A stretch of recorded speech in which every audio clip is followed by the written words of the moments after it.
Broadcast of this program is made possible in part by the South Carolina Farm Bureau.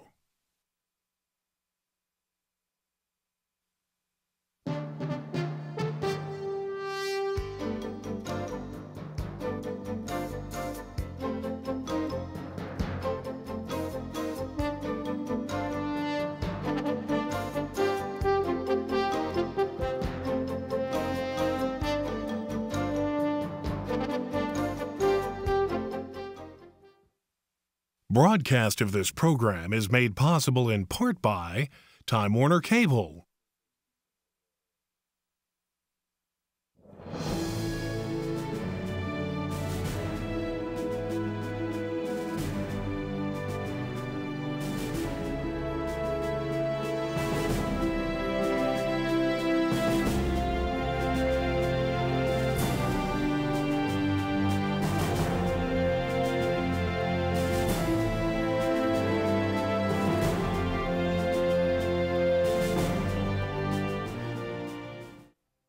And welcome back to This Week at the State House as the legislative session continues to move to its final regular weeks before it heads into what we call an extended session. It's known as sine die. It's where the legislature says essentially goodbye to the regular session. We're going to take up certain items that we want to take up to finish for the year and to get out of here. One of those items continues to be the state budget. Still not passed. It's not in a conference committee yet. That's all got to be worked out. The Department of Administration bill has now gone to a conference committee. South Carolina State, that issue appears now to have gotten a final seal in the Senate, going back to the House, will probably go to a conference committee, and that issue seems to have been addressed. And that's what's going on here at the State House. Is the continued strategy game is played. What bills die, what bills make it, all in the last week and a half of this General Assembly. We've got an interesting show today, and the show is about fact or myth. The South Carolina Lottery, does it go for education? What kind of money goes? How much are they spending? What do they spend on administration, advertising? What do you get back if you play the games in terms of prize money and percentages? We're going to deal with that and hopefully really shed some light on that particular issue. Before I do, though, a few housekeeping things. First of all, again, I want to welcome our loyal audience over at 518 of the Block Building who continues. Representative Stavernakis says this show's better than homework. He says you get all the answers just tuning in. So he, Representative Merrill, and Representative Parker and others, always glad to have them listening, and I hope they get something out of the broadcast. I want to thank South Carolina Educational Television, South Carolina Press Association, Time Warner Cable, and of course South Carolina ETV for making this broadcast possible. With that, let me introduce to you our guests who are here today. They are from the lottery. One is the Executive Director, Paula Bethea. Paula, it's good to have you with us. Thank you, Mr. Lieutenant Governor. I'm having a hard time with that. You've been Senator McConnell to me for so long. It's just I'll just make that, though. It sounds good. Governor McConnell, it's great to be with you. Well, I'm delighted to have you. And right next to her is one of the commissioners for the South Carolina Lottery Commission. Sam Litchfield comes to us. He's from Charleston, South Carolina. He's been serving on the Lottery Commission, and we're going to discuss the commission, the administration. Sam, we're delighted to have you with us. Thank you very much, Lieutenant Governor. I'm going to start out, first of all, and I'll start out with you, Paula, if you don't mind. I was going to call you by you for that. Absolutely. And Sam. Paula, the lottery, the game itself, the whole operation, how much of that goes back to the players? How much goes to the state? And how much do you keep for administration and advertising so that the viewers will know? Well, we are so proud of the way that we run our education lottery in South Carolina. About 64% of everything that we make goes back in prizes to our players. So out of every dollar they're doing, 64 cents they're goes right back to them. About 24% comes to the state of South Carolina. We transfer every 2 weeks to the education lottery account in the Treasurer's office. That's money that's allocated by the General Assembly to education in South Carolina. 7%, we have a specified 7% commission to our retailers who sell our product. So for every dollar they sell, they get a 7% commission. So and then we have our gaming cost, which are gaming and advertising and marketing, which account for less than 2% of what we spend. And then we are hovering right at 1% for administrative costs. Just 1%? Yes, sir. Yes, sir. Just 1%. And we are ranked 4th in all lotteries in the nation for the lowest percentages of administrative costs. And out of that group, we're the only traditional lottery. The other lotteries are in states like Massachusetts and Florida that are much larger than us and have other forms of gaming. But we are just a traditional lottery. So we work very hard on that. We are very proud of that. And I think it's something that we do well for the state of South Carolina. Well, it sounds it. Sam, let me ask you. You're a citizen. You serve on the Lottery Commission. Y'all's job is to oversee it. What do y'all as a commission see with the lottery in terms of it being kind of a trust to the people of South Carolina? What do y'all look for? Well, basically what the commissioners do, we approve or disapprove or even amend the budget. We have a budget that's presented to us, and we sit down and we go through every line on the budget and we scrutinize it. Do we need to do this? Do we need to do that? And we negotiate with Paula on the way we could run it. And we try to bring our cost, and as she said, our costs are as low as it could get, a little bit over 1% in administrative costs. We do whatever we can possibly do to transfer as much money to the state of South Carolina for education. All right, well that's, so let me ask you, you said education. People out there have said, where is the money that comes from the lottery? Where is it going for education? And some people have said, you know, we voted for the lottery for it to go to education. Commissioner Litchfield says it goes to education. Could you help our viewing audience understand where some of this money is going? I can. First of all, I think it's fair to tell our viewing audience that since the lottery started a little over 10 years ago, we've transferred $2.7 billion to the state of South Carolina. $2.7 billion. $2.7 billion. We've given over 1 million college scholarships and grants. That includes any college in South Carolina and our technical colleges. And it's interesting because our technical college students find the grants that we give them so very helpful. Many of them can pay their entire tuition and then just have to get their books on top of that. The legislature has appropriated dollars to K through 12. We helped ETV when they went digital. The legislature did. It is important, though, to know we make the money at the education lottery. We transfer it to the legislature. The legislature allocates the money. We do not allocate a penny. So I trust our legislature, and we are one of the few states, and I think South Carolina should be proud of this. When we started the education lottery, we talked about it being a public trust. And the people of South Carolina, I think, approved the lottery because they wanted the additional dollars to go to education. Our legislature has held true to that, and the dollars that we send here truly do go to education. And it has made, I think, a palpable difference. And somebody says, well, can you explain that? And then you say, well, imagine in the economic times in which we have found ourselves for the last 3 or 4 years, what we've done without those dollars. For us, it was a way to keep our brightest and best students and minds in South Carolina. It's working. Our college students are staying here, over 1 million of those. It also makes a huge difference. One of the greatest concerns in America right now is the debt that college students are graduating with.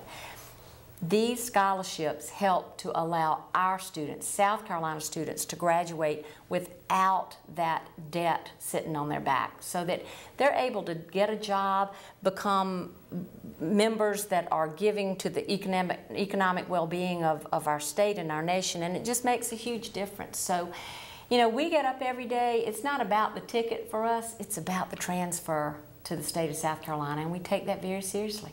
Well, I asked about those transfers. Didn't you all also transfer money in for an endowed chairs program at our institutions, particularly our research institutions, to help with that? About $180 million has been allocated since the beginning of the lottery for what is now called Smart State. It started out being called Endowed Chairs, then it went to the Centers of Economic Excellence, and now it's called Smart State. But what that does is it attracts researchers from all over the world, the best and the brightest researchers. They bring with them not only the people who help them, but they bring their research dollars to the state of South Carolina.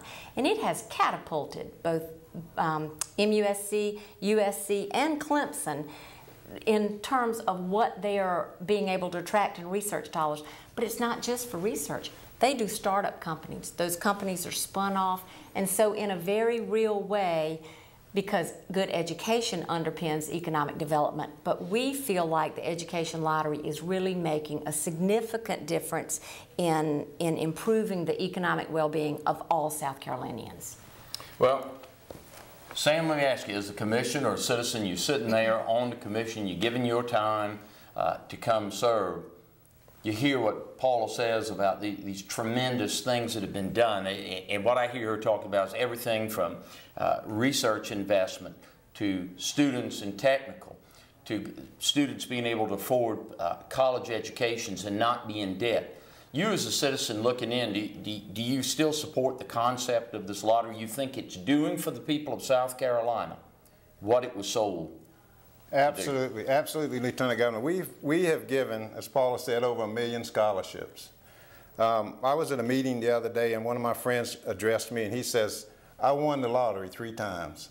I said, "Well, fantastic." I said, "How did you do that?" I said, "You're beating the odds." He said, "I had 3 kids that got money from the South Carolina Education Lottery." That's very heartwarming to me, and that's why when I was asked to serve on the lottery, I had reservations because it was new to me. But then I got in and I saw what the lottery was about, the scholarships that have been awarded, and we get some very heartwarming letters from people that would have never, ever had an opportunity to go to college if it hadn't been for the South Carolina Education Lottery. It actually, when I read them, it brings tears to my eyes because I know these people would not have had a chance to attend college in any way, shape, or form if they'd not been able to participate in the lottery. Well, one of the things I'm hearing from y'all is that I'm hearing, on one hand, all of this money going into education, giving students these opportunities. The other thing I heard from you is that 64 cents of every dollar is going back to the people that are playing the lottery. And it has to. You know, there's that fine line that players know. If they are playing and they're never winning, they're not going to play. I mean, right. they play to win and they play to help education, but they want to win some. So we watch that very carefully, Governor McConnell, and there is just a very fine line that we walk, and the prize stayed between 63–64% to our players. You know, it's interesting because you asked Commissioner Litchfield, who is just such a joy. It's wonderful to have him as my boss. But people ask me all the time, you know, why would you work for the education lottery? You know, I don't believe in a lottery. And my answer to them is this. Number one, where do you get to go where you can be professionally challenged and also marry that to something you passionately believe in, like education? But our job at the lottery is not to change people's minds about philosophically or religiously whether they believe in a lottery. It is our job, however, and my job and everybody's job who works there, to make sure that this lottery is run in such a fashion that it is always something they can be proud of and something the state of South Carolina can be proud of. We need to be underpinned with integrity, without question of impropriety at all times, and we go the extra mile. Never heard the first question raised about the ethics of the administration there. It's been a stellar performance so far. We got questions from the media, and I'm going to have to stop. I want to come back and ask you all about the unclaimed prize money if people don't collect. Where does that money go? Because I understand some of that can go to school buses and stuff. It can. And with that, we'll go to the media for our first question. Just for clarification purposes, 2 budgets have been mentioned here. The budget that you spoke of, Mr. Commissioner, and also the state budget. So the budget of which you were speaking, that is just administrative, the 1% of the monies? No, What budget are you speaking That of? would be the entire budget for the lottery, our sales, where we spend all of our monies totally. For We go, administrative cost? no, to run the whole lottery, yes, exactly. Okay. And then the money for education is basically decided, that's broken down by the legislature? Okay. Yeah, the legislature directs that, but a lot of times people say, I didn't see where it went, and I thought that they could do a great job at coming from them. For instance, that money for technical education, opening up the opportunity for people to get job training with these things like Boeing and things coming in. This just gives them the ticket in to the job place and to the economic opportunities. In the last 3 years particularly, so many of our citizens have had to retool themselves because of the economy, because of jobs going away, because of new jobs coming. And this has just been wonderful for them. It really has. We transfer somewhere each year from what we do at the education lottery. We transfer somewhere between $262 and $270 million a year to the state. And that is money that we tell the legislature before they start the budgeting process that we assure them they will have to work with.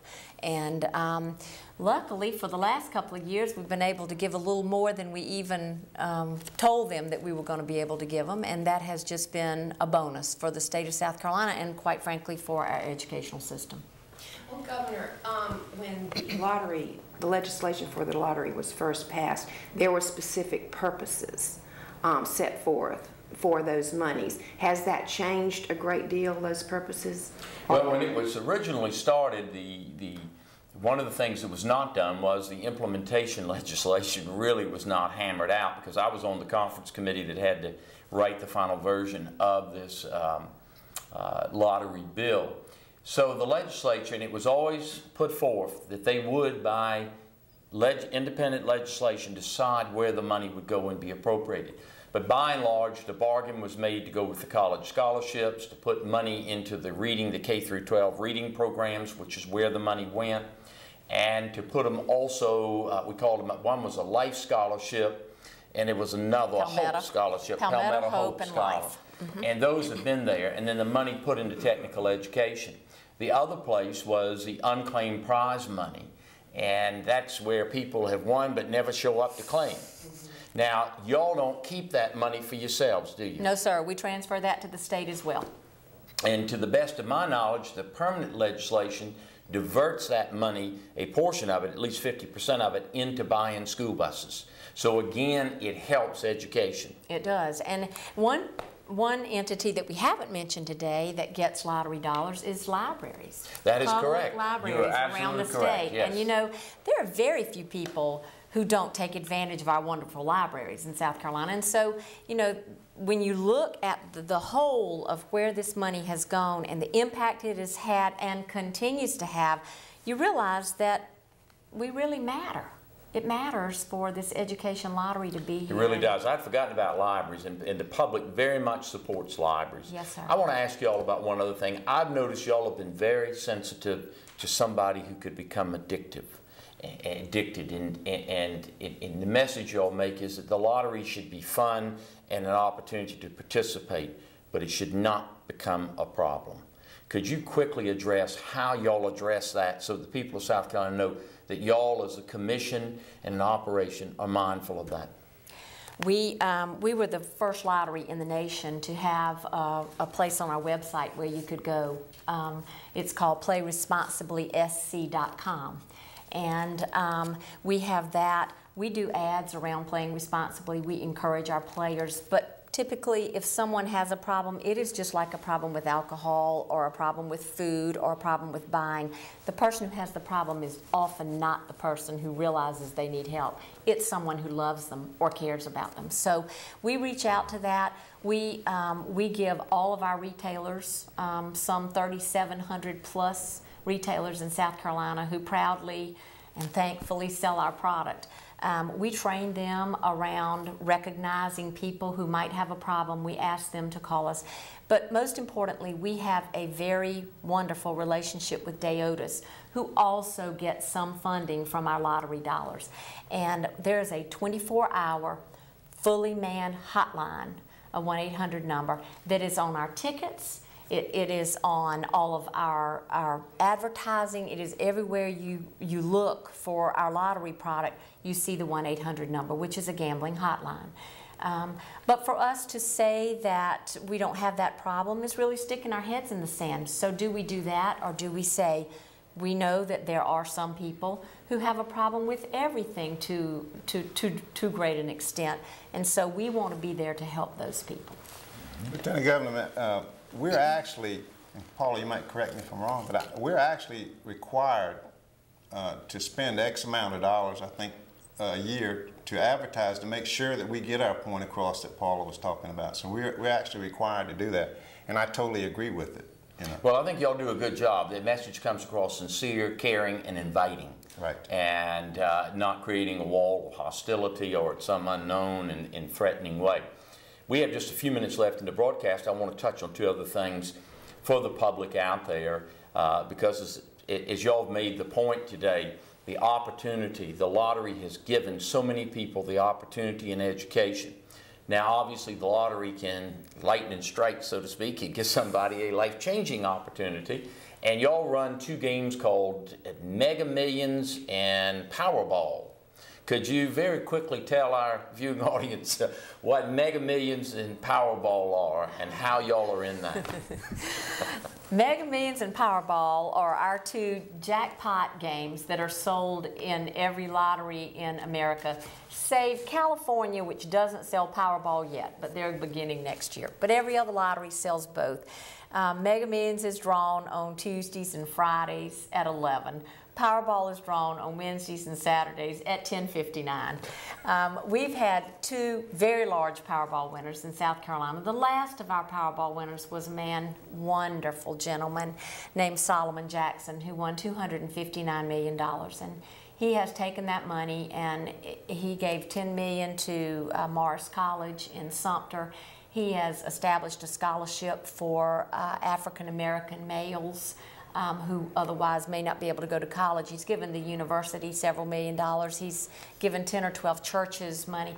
He felt blessed and has blessed others. But those are big dollars. Those are life-changing dollars. They are life-changing. But the important thing is, for those tickets, the education lottery makes 50 cents on the dollar. And so those games enable us to give more to the state of South Carolina and be able to help our citizenry more. They are strictly monitored.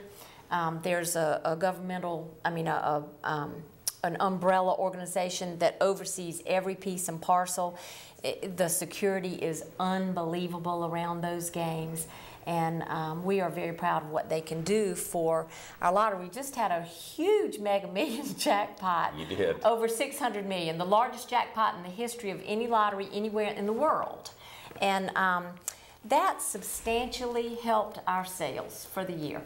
People took a chance, didn't they? Yes, sir, they did. For $1, they decided that they could take a chance on $650 million.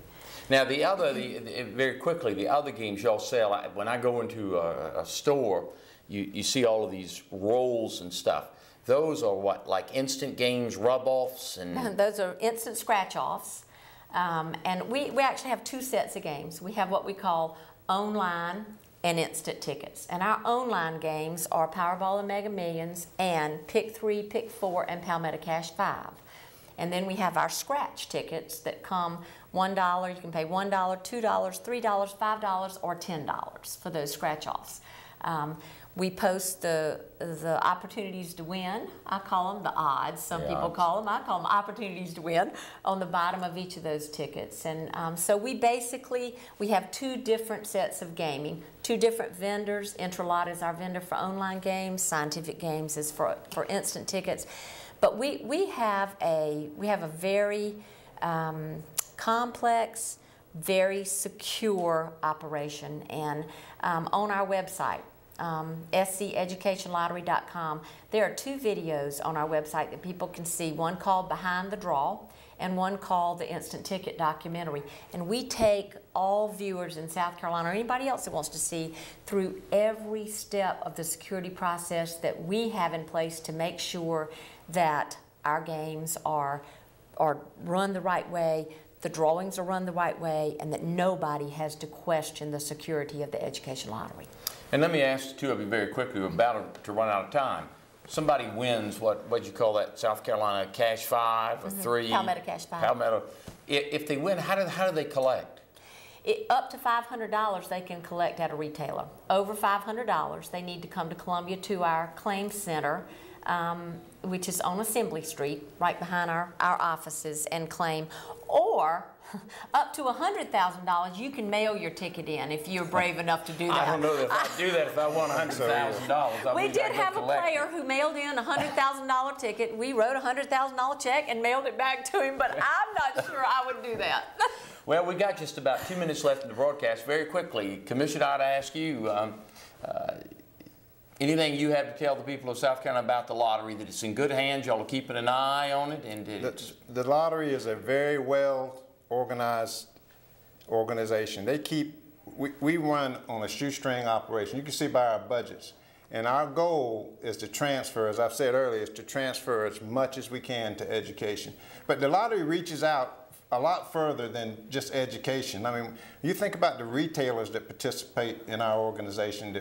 I mean, they get 7% commission, and some of them get, you know, if they sell $1 million worth of tickets a year, that's a pretty good chunk of change. They can make some money too. And not only that, it's just the taxes that we collect for the state of South Carolina when they win. I mean, that runs up into the millions of dollars. And also, there's a lot of, for instance, people don't know that if someone would be back on their child support, and they bring a winning ticket into us, well, the state collects the child support. So we reach out a lot further than just the lottery. So we do, as far as I'm concerned, we run a very well organization, and we do as much for the state of South Carolina as we possibly can. Paul, anything you wish to say? And we've got less than 1 minute in the broadcast.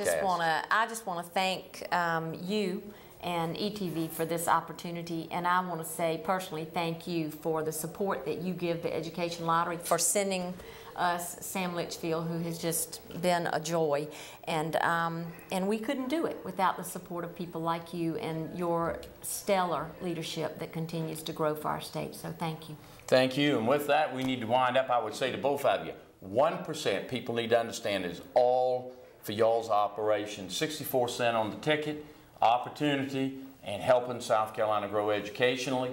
And with that, we're just about out of time. We'll be back next week with another subject here this week at the State House. Broadcast of this program is made possible in part by Time Warner Cable,